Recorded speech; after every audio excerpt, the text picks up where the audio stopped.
everyone. It's me, your rambling host, Nicole Michelle.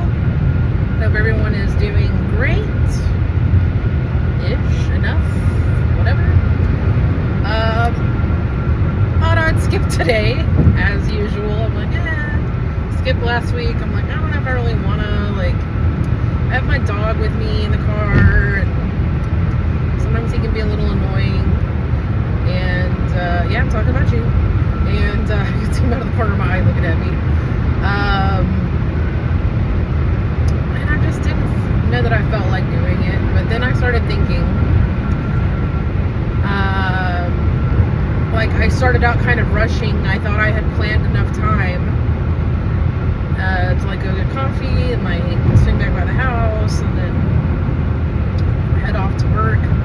I'm going in a little earlier than normal, and I expected the traffic at this time of the day to be an absolute nightmare. And then I got out on the road and I'm like, oh, that's right, there's no school today, so traffic's should be fairly easy breezy. And so I just had a moment of gratitude. I was like, I'm so grateful. Because I shouldn't say hate. I'm very displeased when I have to drive the length I have to drive and the traffic that I have to partake in. So it's just kind of a nice little change of pace. And so I was feeling grateful about, I know it's a simple little silly thing, but I was feeling really grateful about it. And I see this person that's become, I don't want to say prominent on my feed, but I see them every now and then, and it's this lady that sings songs in a certain frequency in a bluesy kind of way. And some of the songs would be why are the cells in my body so healthy? Why are the bones in my body so healthy? I am grateful. So then that song got stuck in my head. Which frequencies matter. They matter a lot more than people think. And I have already been hearing and knowing that there are people that have healed themselves with frequencies from a many number of things.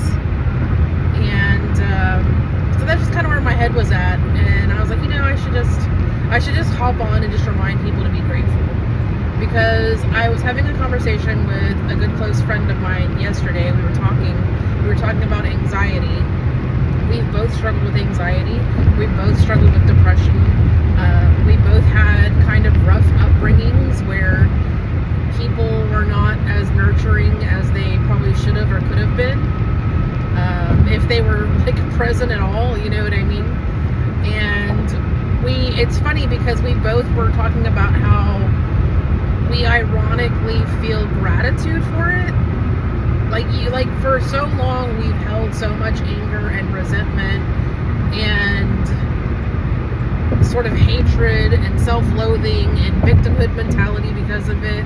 But then once we both individually, we were both already on a healing journey, and then we kind of became close friends, and then sort of continued our healing journey and supported one another through more healing. And he goes and does ayahuasca, and he's trying to convince me, and I don't know. I don't know about the puking and shitting myself to purge. I don't know about that. I don't know if I'm ready to sign up for that yet. You know what I mean? But we were talking about, when we become involved with other people that have high anxiety, and just sort of hashing it out, and I was trying to give some perspective from my point of view, and there were some areas where I felt he was definitely more in the know, he had more experience, and so I'd be like, well, I know you have more experience, but if it were me, and this is just me to you as a friend trying to look out for you, I would approach this way, right? And I'm very much opinionated. We're talking about our astrological signs, and my sun sign is Taurus, and I am very stubborn. I am very hard-headed at times. not easily moved on something that I feel very strongly about. And hello, hello, I'm here. Hi. She's gonna come on over on me. No, thank you. Not today. You can get behind me. So let's see. I wasn't even realizing that's the cutest little beep beep. Excuse me, beep beep. Kind of crossing the line, making me nervous. Grabbing a little reckless. Anyway, so yeah, we were talking about that kind of stuff, and I started telling him, because he has a friend who has a lot of anxiety, and I started telling him things like things that I have done to help.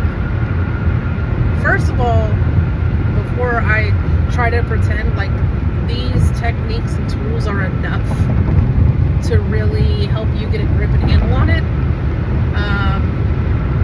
to where it's not like a daily struggle, I guess. I did use plant medicine in 2019, perhaps. For the first time, I used the plant medicines that are similar to ayahuasca, but are not ayahuasca. And I used it meaningfully. I used it with intention. And I microed, if you catch my drift. And because I'm not trying to trip balls. I'm trying to heal. I'm not trying to trip balls. Okay, I'm trying to heal. And where am I at? Okay. I'm trying to. Like, you know, when you're in your car, you're going places, and it's like almost like you go on autopilot, and you're like, oh damn, I'm already home. Like, when did that happen? How did I get home so fast? I don't even remember the drive. I was having one of those moments. But anyway, so yeah, I did that, and I was telling him how my experience affected me positively. How we were talking about when you grow up in like a,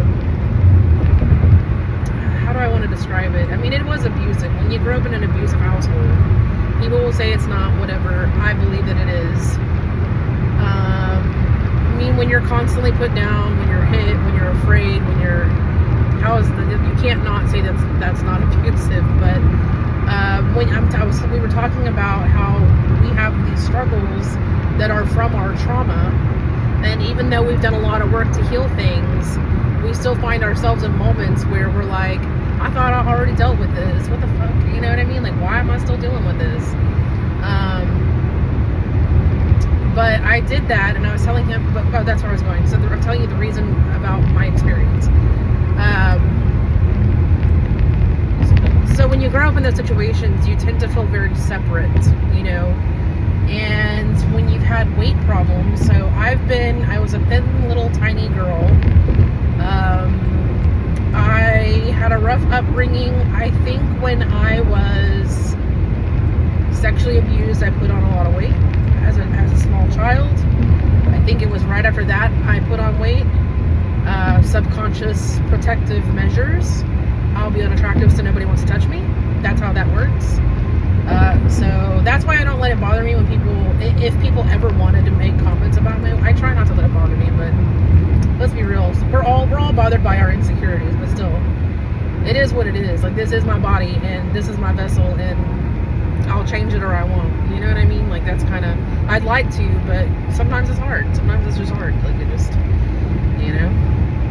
So, but I lost weight once, you know, because I was telling him, like, people that are fat that lose weight, they always see themselves as fat. No matter how thin they get, they still feel like they're fat. And that was something that I said, when you're that kind of person too, you also feel very separate. Like, it's just a natural kind of thing that happens for some people, I guess. I guess not all fat people feel that separateness, but I definitely have, and sometimes still do, but especially when I was younger. You know, and then of course I grew up in a very strict household. Like, we didn't have cable and stuff, and this is where we got on the subject of, I'm like, I'm really glad now, like, and it took me a long time to finally reach that point of like appreciation of like my my dad being so strict, like sometimes it really fucking sucked, you know. But now as an adult and seeing what's really going on behind the curtain, I'm kind of glad that I was always in trouble and grounded and wasn't allowed to do things, you know what I mean?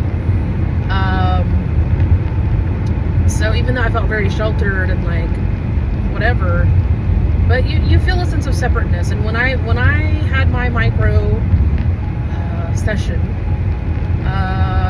I remember I went out in the backyard and I was listening to some music. I don't remember what music it was. It was like orchestra, or it was, I don't know. I don't remember what it was. There was no words to it. And I'm out in the backyard and it's a really nice day, and I'm looking at this tree in my neighbor's backyard, and it's super tall and it doesn't have a whole lot of leaves.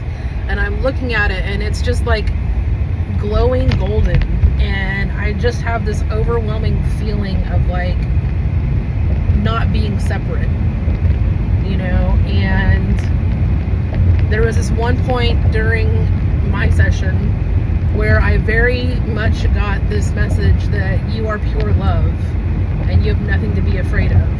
You know what I mean? And so I have a poem that I wrote called Unzip.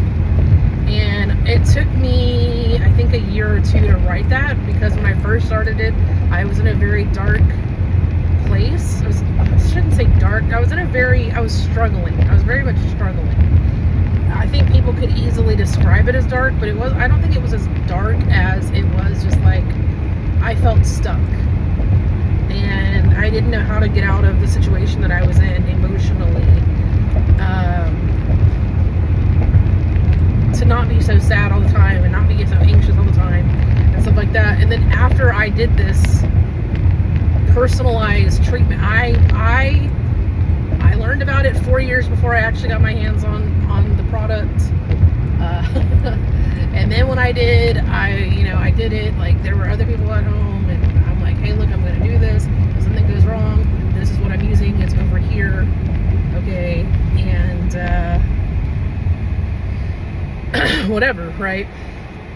But yeah, I ended up writing the rest of the poem after I did that. And so it's very interesting to see the stark contrast between the start of that poem and the end of that poem that came like a year or more after I had started it, and I had found myself in a very, very difficult place. You know, I'd love to riff it. I don't even know if I could remember it correctly. And here's the thing, people think because you write your own poetry, obviously you're gonna remember it. I've written so much poetry. You know, I've lived a long life, even though I'm only in my, sorry if that's been loud this whole time. Even if I've only been in, you know, I'm in my early 40s, I've lived a very long life. I've had a lot of life experiences. Let's see if I can remember it. I'm probably not going to remember it all the way through. I'm a zip file of compressed trauma. If you open me, I'm full of drama. There's a file for anger, sadness, and pain. There are even some which store my shame. There may be images too hard to see of the vile things done to me. Flashbacks stuck in flash drives. These memories, the stories of my life. Corrupted. Here we go, see? I can't remember it, but zip file. Now I want to, though. I'm a zip file of compressed trauma. If you open me, I'm full of drama. So file for anger, sadness, pain, and so much store my shame. There may be images too hard to see of the vile things done to me. Flashbacks stuck in flash drives. These memories, the stories of my life. Complicated. No, it's something. Corrupted files encoded in my DNA of lost virtue and trials is all I thought there was to me. So I buried this folder in my hard drive, so deeply encrypted I could barely thrive. I hid it well just to stay alive.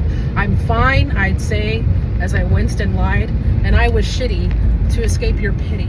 So I left it there just collecting dust until fixing it was a must. Until fixing was a must. I taught myself something about hacking, and I taught myself to code. I taught myself to hack, and I taught myself, I can't remember right now, the full. Taught myself to code and how to hack. I can't remember. So this is what I hate. This is why I don't like trying to recite poetry out loud, because you really have to memorize it. Right? Just because you wrote it doesn't mean you're automatically going to be able to pull it from your auto recall. You trying to talk to the dudes at the bus stop? Until fixing it was a must. I taught myself. Look at there collecting dust until fixing it was a must. I taught myself to code. I'll paste it. Look, I'll paste it in the thing, okay? But it basically is talking about, like, I reprogrammed myself, and this was after I had my experience. And it was like I taught myself to something about hacking and learning a different code or whatever, to understand the human code that I am pure love and I have nothing to be afraid of. And so before that, there's a part where I talk about a new motherboard and some fresh downloads that help me understand the human code that I am pure love and I have nothing to be afraid of. I can make mistakes without damnation. I can breathe my way through frustration. There's no stopping me, no limitations. These old files were never me, just assimilations of a novice that was unaware of just how much she could bear. Now this file full of flaws sees that she is full of awe, that the damage done can be repaired with some rewiring done with care. So don't count yourself out because of clumsy technicians that programs you wrong despite their intentions, because you are more than what's stored in your hard. Oh Lord, don't count yourself out because of clumsy technicians that programs you wrong despite their intentions, because you're more than what's stored in your memory. You're the entire computer, the whole damn thing. So when you feel you start to lag, take a moment to defrag. Don't be afraid to Control-Alt-Delete to find yourself some inner peace. Boom. That's not bad for somebody that's a little rusty-dusty on that. You know what I'm saying? But yeah, so that the beginning was before my experience, and I was in a deep depression and anxiety. And then the after was like after I had done my intuitive directive on what would be treatment for me. Okay, I didn't go to any license with anybody. I'm not a licensed anybody. I listened to my intuition. I paid attention when things were presented to me, just kind of randomly out of the blue. You know what I mean? And this was before, when I first heard of this was way before like super algorithms and like, yeah, there's social media, but it wasn't what it is now. You know what I mean? So yeah, so I had my experience and whatever, and so I was telling him about, this might be helpful and some other things that you might do that can be helpful. And not everybody can be doing that, what I did. Not everybody can be doing that. Like, some people will have a very negative reaction, even if they do it with intent, even if they do it in small dose. Like, you just have to really tune into your, okay, my guy. My dog is like tripping because he wants to be like, put the water down, put the water down. Nope, do not get in my lap. No, do not get in my lap. Look, over there. There's this lady walking these two little Scotty dogs. They're so cute because they're all like squatty, and uncooperative. They're not cooperating. I'm trying to pull them. And I was like, so here's some things you can do. Like I was like, sometimes when I'm finding myself in a really bad mood, right? And it happens. Like, it happens. I wish it didn't, but it does. And I find myself in a bad mood, and I catch it, and I'm like, I don't want to be feeling like this, and I don't want people to be seeing me like this, and people having negative opinions about me because I'm cranky or whatever. So one thing I'll do when I'm cranky, I'll take a nap. I'll do a reset, hard reboot, take a nap. Like, I've told people, I'm like, if I'm just being like what the fuck ever and I'm just having a rough day and I'm just like not with it, just tell me to go take a fucking nap. Like, just be like, go take a nap. You know what I mean? And maybe if I haven't eaten, I also can be cranky. But what I was like, hey, oh wow, they're already here. They're early. I was like, hey, I'm gonna have to run it real quick and unlock this. You're gonna have to, I can't pause or anything. But I was like, hey, when I'm finding myself in a funky mood, I will find 3 to 5 things that I'm grateful for. And another thing that you can do when you're having difficulties with anxiety and depression, because of course, anxiety is living in the future and depression is living in the past. And being present is being present is the key to freedom, which is difficult. It's difficult for people that are hypervigilant. It's difficult. I get it. But one of the things you can do to try to put yourself more in the present state is 5 things you can taste, or 5 things you can smell, 5 things you can hear, 5 things you can smell, 5 things you can see. So your 5 senses, do 5 of them, and it'll help ground you back into the present. And it can help pull you out of an anxiety moment. But I have to go. I hope you all have a great day. Happy whatever you celebrate. Respectfully, do what you do. It's your life to live. It's not for me to decide. And if you can't stand anybody fuck else today, please stand yourself. Be kind to yourself. Be patient to yourself. Be loving with yourself. Be kind to yourself. I already said that. And Gizmo says that he hopes that you Can you look at the? Can you look? Have the most wonderful day. Bye.